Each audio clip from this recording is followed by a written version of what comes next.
Hey guys, it is Ghostie here, and today I have a very, very, very special video.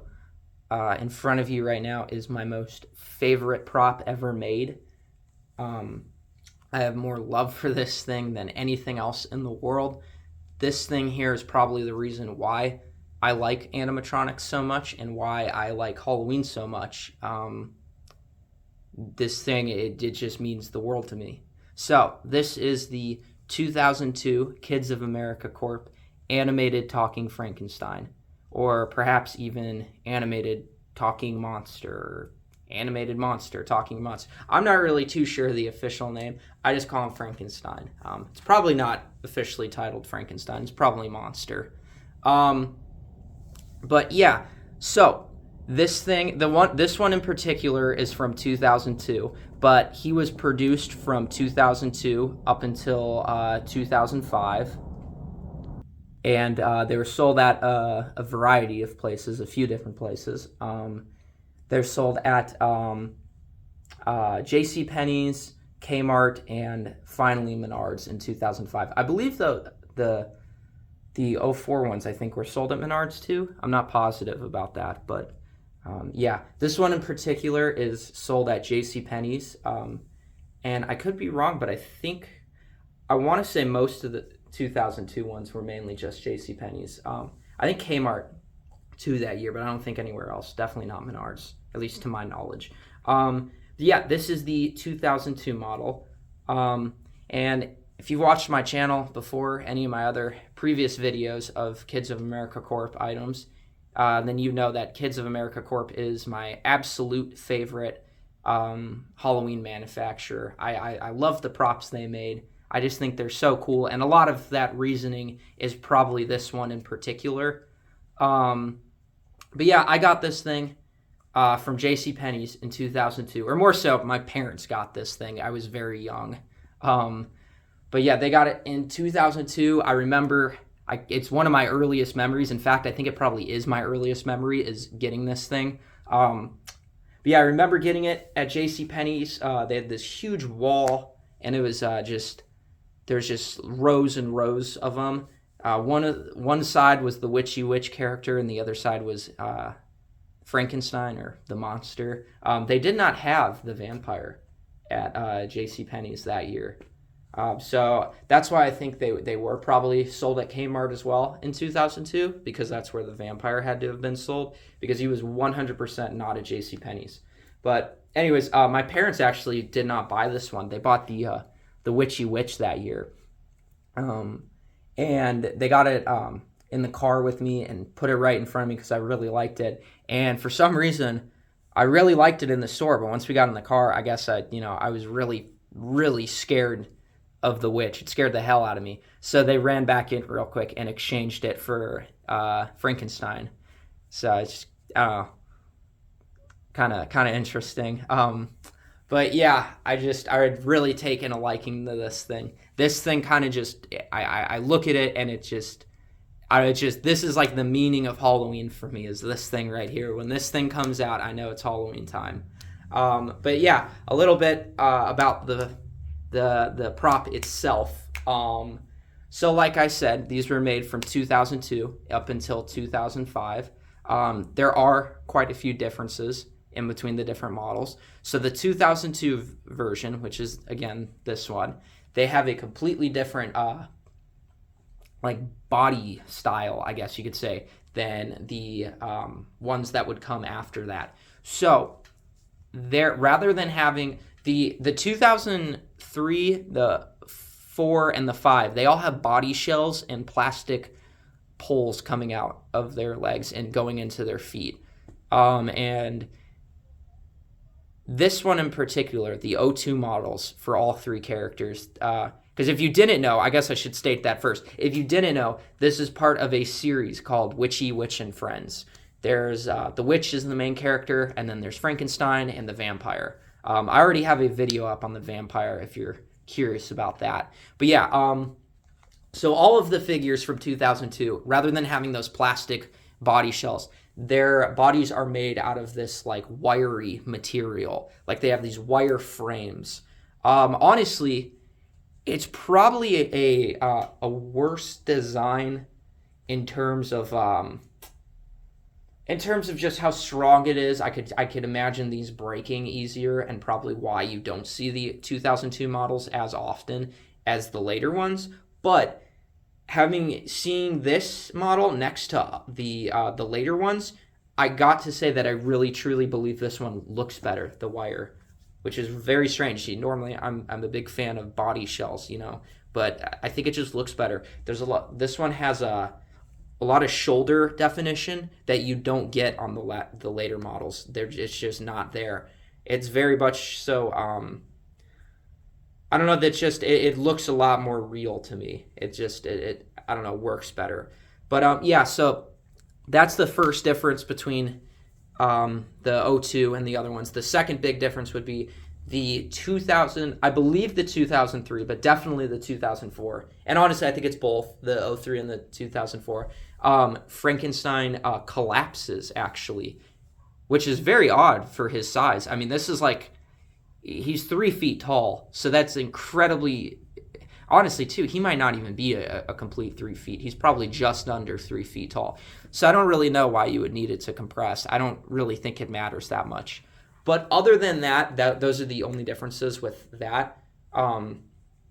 So the O2 has the wire frame and he doesn't collapse, and the O3 and O4, they have the plastic body shells and they do collapse, and the tag was different.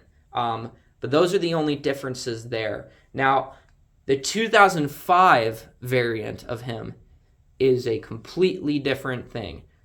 So he is currently actually lost. There is only a few pictures of him available. There's a few pics on WorthPoint, and those are the only ones that people have really seen. I found another photo of him, I think like a month back when I was looking. I've tried to find this thing quite a lot, but I found another photo, but that's it. There's like 4 or 5 pictures in total, and we've never seen it. There's no footage of him at all. But in 2005, these things were only sold at Menards. Excuse me. They were only sold at Menards. They were Menards exclusives, and they all had the same dialogue, just a different voice. So they just talk about candy, the 2005 ones. It's very weird lines, though. It sounds more like they're selling you drugs than giving you candy. It's very odd. But yeah, if you watch my video on Dracula or anyone else's, or the Menards Witch from that year, then it's the same lines but different voice. But that's the Menards one, and he's in a tan suit and has a completely different facial design. Actually, too, that's one thing I did not mention with the O3 and the O4 is his face is actually slightly different. It's kind of hard to see, but it is different on this one compared to the others. But yeah, he has, this one in front of you, the O2, I believe he has, I think, 4 lines of dialogue, I want to say. 4 lines of dialogue. His head turns left to right, his eyes move and light up, and his mouth, moves up and down as he speaks. So that's something that one of the reasons why I really have such a strong love for these Witchy Witch and Friends props is for the time frame that they came out in, especially these early 2002 ones. They are doing a whole lot. I mean, you have to remember too, 2002. This is before Jemmy was really making too much Halloween stuff. That really these figures are off the top of my head. They're the first ones to really be doing this much. And yeah, they're not life-size, but still, I can't think of really anything else doing that much animation, It's just really interesting. I mean, I guess the Jemmy dancing Santa from the same year, but even then, I that thing doesn't have an eye neck. But yeah, he's really neat. And mechanically, these things are very interesting, too. They're pretty much like what is it called?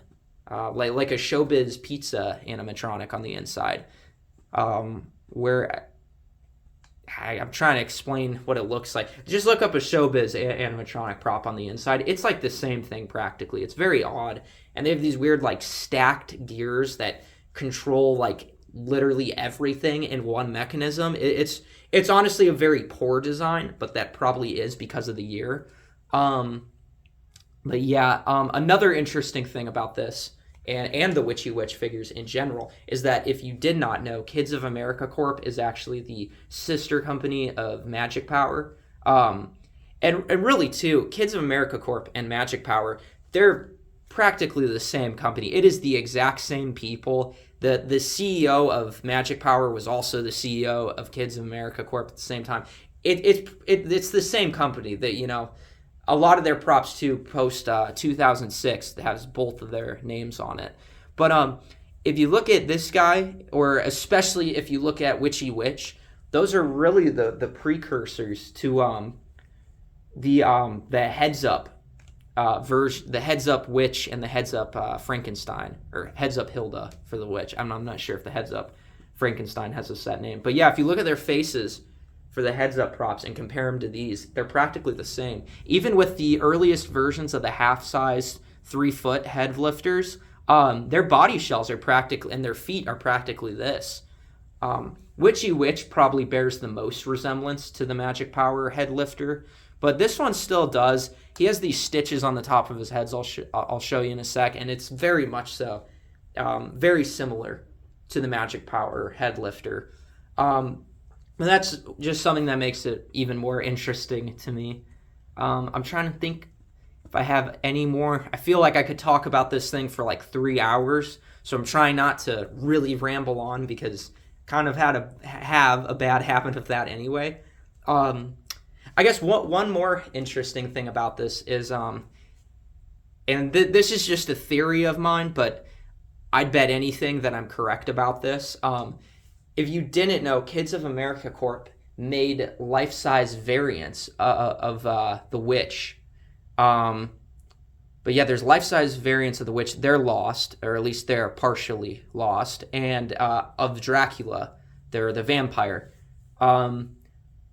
To me, it stands to reason that if they made a life-size version of the Witch and they made a life-size version of the vampire, then 100% I believe that there is a life-size version of Frankenstein somewhere out there. It's never been pictured. It's never been, videoed. But I guarantee it's out there somewhere. And when I say life-size, I'm talking like 4 feet tall. But, even still. But yeah, that's something. And I'd also be willing to bet, too, that prop is a head-lifting prop. Because of the fact that the other 2 Kids of America Corp life-size props have, they each have a gimmick that's very much like themed to what that character is. The witch has a cauldron and, stirs it, and Dracula rises from a coffin. So to me, it makes sense that, the Frankenstein one, if it does exist, would be a head lifter. It just seems right. And maybe I'm completely wrong. Maybe it's not. And maybe it doesn't exist at all. But I think it does. There's also a few different versions of this prop out there. There's just a head version of this. It's the latex head in front of you. Well, actually, it's built off the 2003 and 2004 head, so it's a little bit different looking. Very slight differences in the face mold. But yeah, there's a latex head version of this. There's a plush head version of this. And then there's a plush figure of this that I believe came out the same year or maybe the year prior to this. But somewhere in there.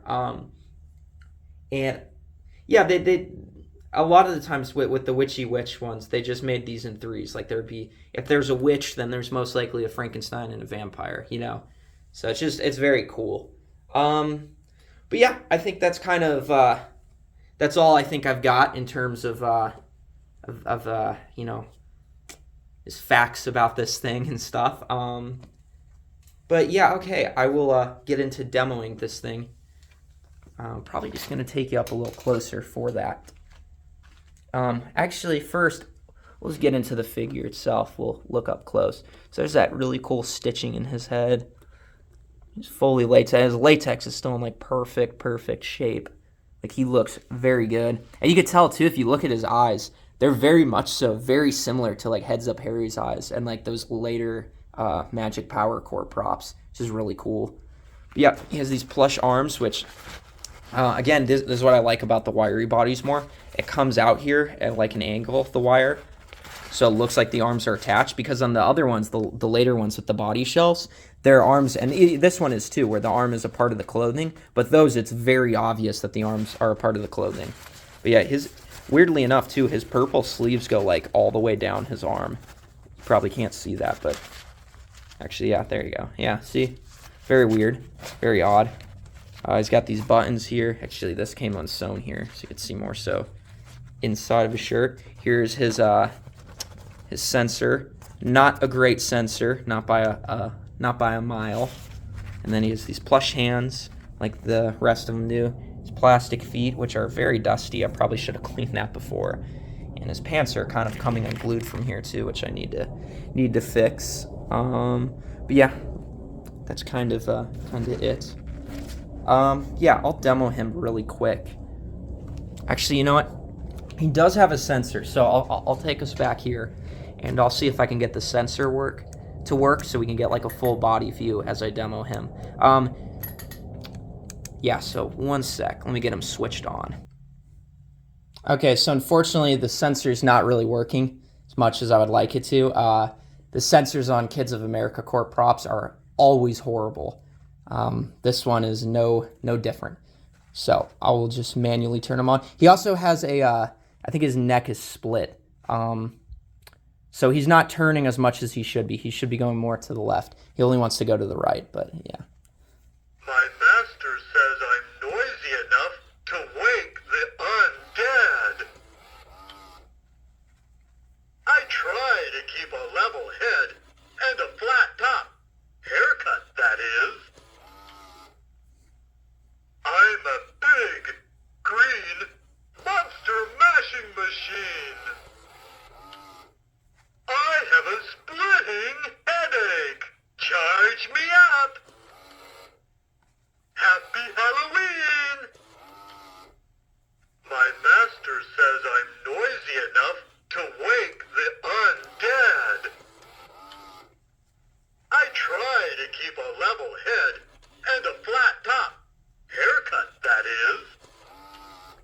I'm a big, green, monster mashing machine. I have a splitting headache. Charge me up.